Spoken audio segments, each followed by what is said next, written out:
Larry Hoover and Jay Prince.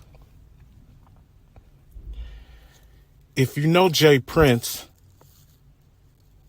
then I'm sure you heard at least one of his interviews. And he loves to tell the stories about how the FBI and the DEA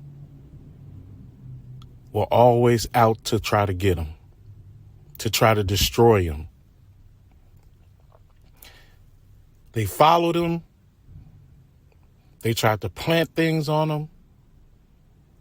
He even said they had a hit out on his life.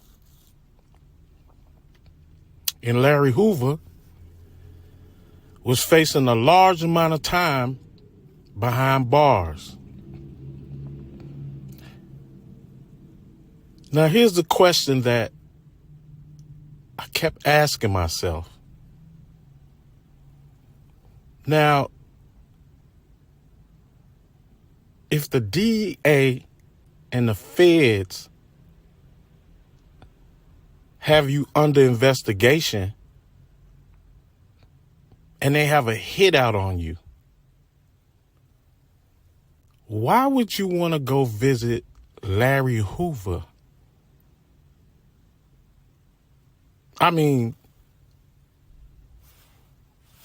who does that?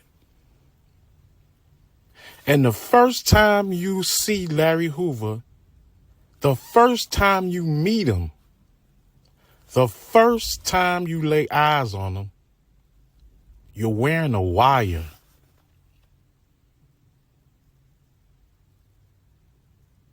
And then they give him more time. And Jay, he walks away scot-free.